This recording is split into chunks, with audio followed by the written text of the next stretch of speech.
Bueno, hoy arrancamos hablando, título de tapa en todos los matutinos nacionales, de las medidas que el Banco Central adoptó el día de ayer. Algunos hablan de una devaluación encubierta, de hecho lo es. El dólar cuesta lo que cuesta comprarlo, esto es así. Algunos hablan de cepo al cepo, más impuestos a la compra de dólares, en fin. Para hablar del tema y de otros, de la economía en general, lo tenemos al señor Héctor Paglia, licenciado. ¿Cómo le va? ¿Qué tal? Buen día. ¿Qué tal? Buen día, Beto. ¿Cómo estás?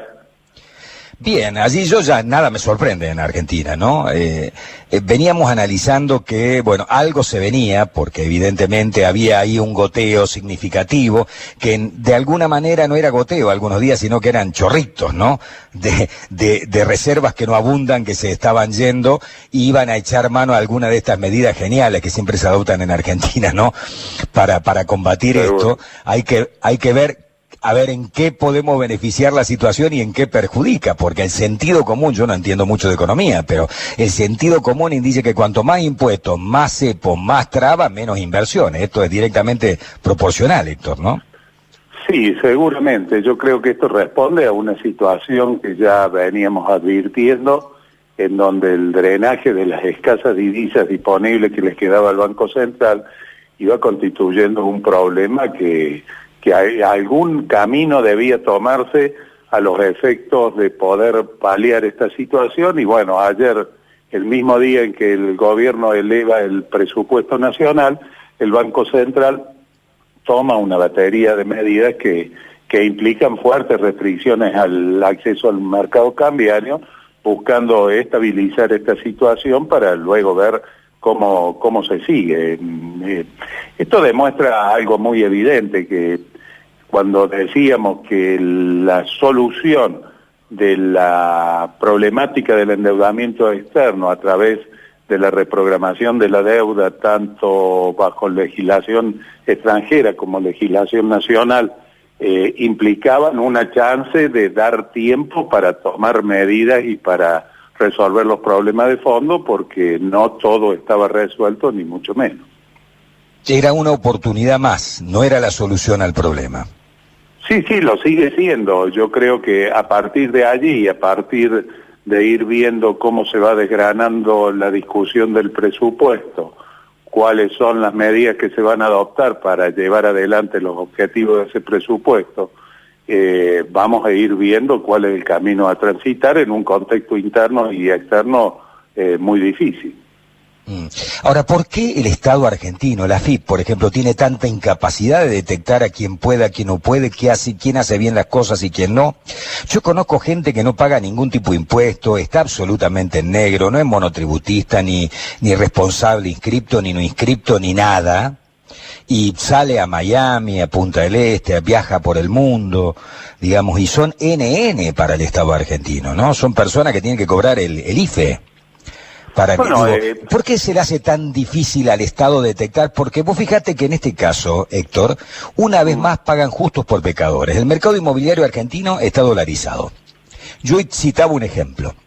De fantasía, por supuesto, ¿no? Florencia y Ezequiel son novios, están viviendo en pareja, quieren tener su casa propia, compraron un lote muy barato para lo que es el mercado local, en 22, 23 mil dólares, habían ahorrado, laburando los dos, monotributistas, en un emprendimiento, habían logrado juntar 18.000, lo entregaron, pidieron unos dólares prestados, por el resto 4.000, dijeron compramos 200 cada uno, en 10 meses vamos a poder saldar esa deuda y empezar, si conseguimos un crédito, a construir nuestra casa.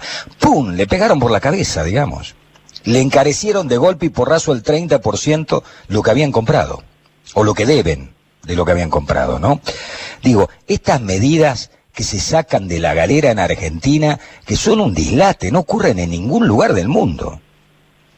No, seguramente, esto está directamente vinculado en que, digamos, en materia tributaria, en los últimos 10, 12 años, se ha venido trabajando de parche sobre parche. Entonces, cuando uno va parchando, las fugas que permiten esos parches son múltiples.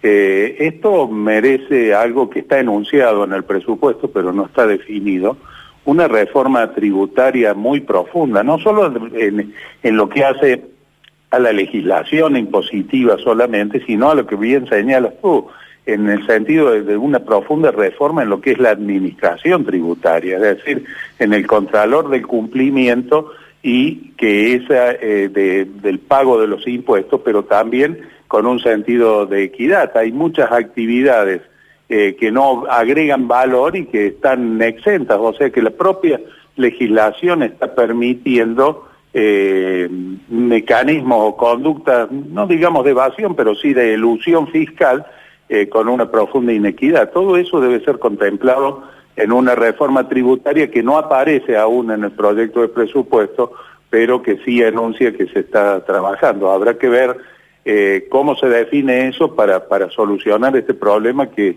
también has definido, Beto, en tu descripción y en el ejemplo que has dado.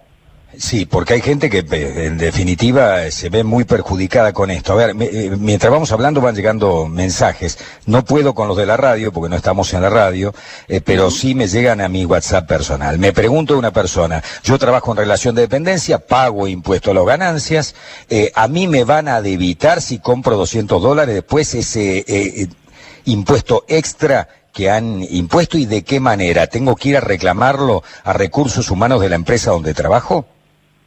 No, el impuesto es para todos, es decir, es un pago a cuenta que luego se recuperará con seguramente que en la presentación, esto ya es algo técnico y hay que ver en definitiva cómo lo termina implementando la AFIP, pero en la presentación que el empleado en relación de dependencia hace mensualmente como mínimo y anualmente como máximo a su empleador diciéndole cuáles son los descuentos que deben hacerse previo a la retención del impuesto, va a tener que tener en cuenta este aspecto. Es decir, para el inscripto en impuesto a la ganancia es un pago a cuenta que lo va a recuperar al final del ejercicio. Y el no inscripto, aparentemente, o el monotributista, va a tener que hacer un reclamo o una presentación a la AFIP para que se lo reembolse.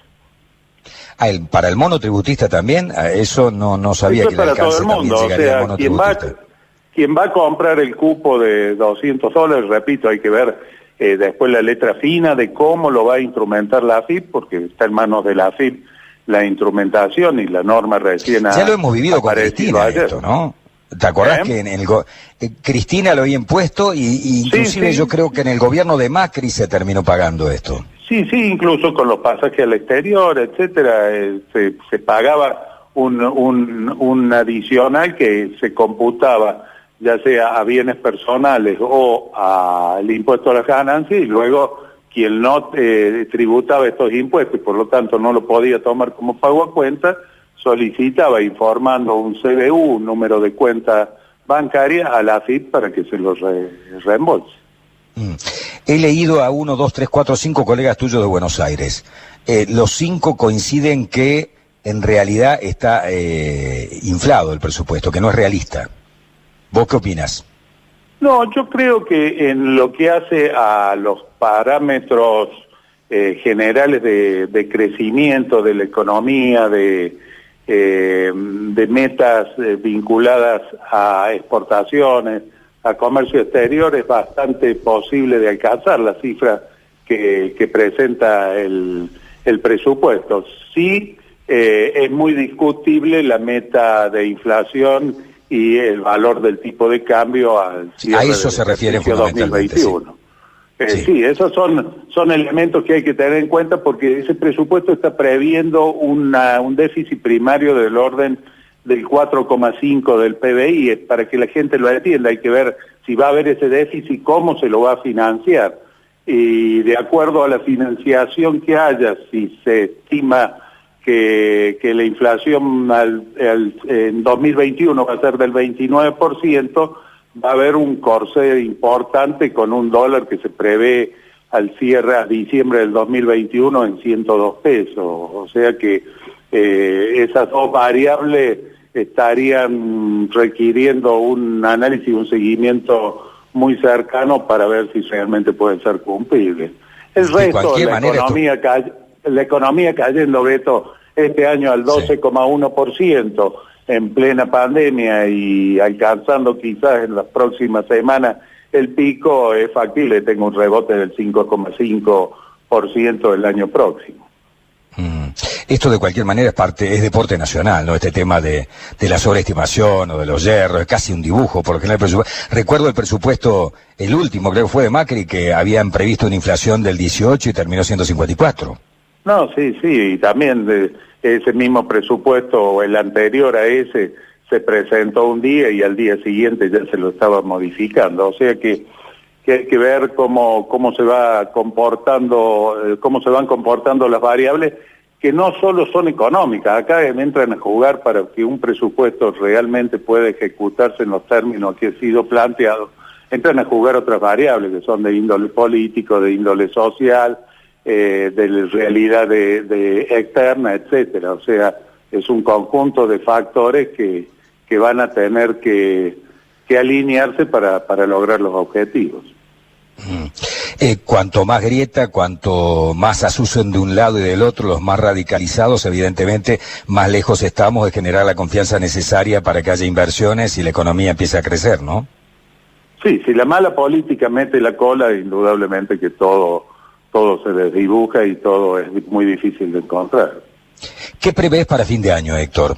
Puedo decir, es difícil el tema de la inflación para el 2021. Hablemos de este año. ¿Cómo va a terminar la historia y qué va a ocurrir con la emisión muy significativa que ha habido? Digo porque hay quienes decían que esto se iba a ir todo a inflación, otros ahora dicen no se va a ir todo a inflación, pero sí hay esta inflación. Bueno, salió Caballo el otro día, ¿no? Hablar del tema. ¿Qué crees que va a ocurrir de acá a fin de año y en los primeros meses del año que viene con el enorme nivel de emisión que hemos tenido? Bueno, yo creo que vamos a cerrar un año 2020 para el olvido en materia económica, con una gran caída del producto, una gran caída del consumo y sobre todo un colapso de la inversión. O sea, el mismo presupuesto, recordemos que estamos trabajando con el presupuesto 2019, por el 2020 se recondujo el del 2019, no hay presupuesto 2020, pero sí ya en el nuevo presupuesto se prevé una caída de la inversión de cerca del 26%, lo que significa una caída realmente muy fuerte, y que caiga la inversión, la gente lo ve reflejado en falta de empleo, en falta de actividad económica, en falta de transacciones, en mercados dinámicos como el inmobiliario totalmente colapsado, etcétera. Así que el final del año es con números muy malos, con una inflación alta pero contenida, arriba del 30%, y vislumbrando un final de año y un comienzo del año 2021, en donde a partir de lograr el esfuerzo necesario para cierta estabilidad macroeconómica, empezar a rebotar y a reconstruir la economía. Bien. Héctor Pagui, ex director ejecutivo de la Fundación Mediterránea, ex titular del Banco de Córdoba, ex ministro, un hombre con mucha experiencia en la función pública. Te voy a hacer una pregunta que ayer me trasladaba un empresario turístico muy importante de Villa Carlos Paz. Me dijo: Beto, estamos en una situación realmente desesperante.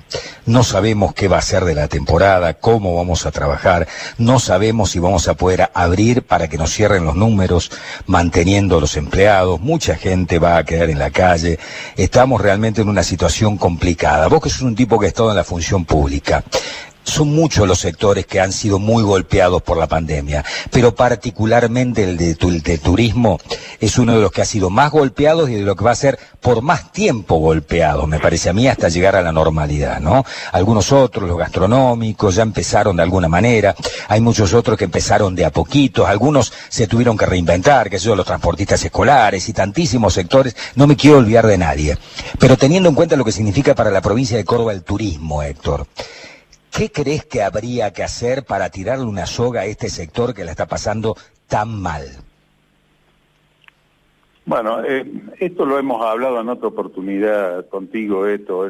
La pandemia impone cambios de paradigma muy profundos, y esos cambios van a estar vinculados con actividades económicas, algunas que van a desaparecer, otras que van a tener que reformularse absolutamente, no solo en Argentina, en el mundo entero, y esa nueva normalidad, o sea, volver a lo que era antes de marzo, en algunas actividades, o en muchas de ellas, va a ser totalmente una ilusión creer que se va a volver a trabajar en determinados sectores de la misma manera, con los mismos procedimientos, con las mismas características. Y aquí el Estado lo primero que ha hecho en Argentina y en el mundo es tratar de auxiliar a esos sectores, pero ese auxilio es finito, o sea, no va a permanecer en el tiempo y van a tener que redefinirse, van a tener que restablecer o establecer nuevas modalidades para poder atender una demanda que va a ser muy cambiante. Yo creo que hoy, si se liberara, por ejemplo, absolutamente algunas actividades, lo mismo no funcionarían. De hecho, está teniendo dificultades el sector gastronómico. ¿Por qué? Porque falta la demanda, o sea, el consumidor ha cambiado profundamente sus hábitos, lo va a seguir haciendo y esto va a traer un camino muy doloroso, pero que irremediablemente va a haber que emprender. Bueno, por un caminito y piedra va el burrito cordobés. Veremos qué es lo que nos depara el destino, en definitiva, con todo este cambio de paradigma que se va a producir debido a la pandemia. Héctor, como siempre, muy ilustrativo. Muchísimas gracias. Al contrario, Beto, que tengan un buen día. Un abrazo grande. Héctor Paglia hablando con nosotros. Hicimos una pregunta extra por allí y sí, va a haber sectores que se van a tener que reconvertir y va a ser doloroso para muchos sectores. Yo creo que en el sector comercial va a haber un impacto grande también por el tema del acostumbramiento que se está dando.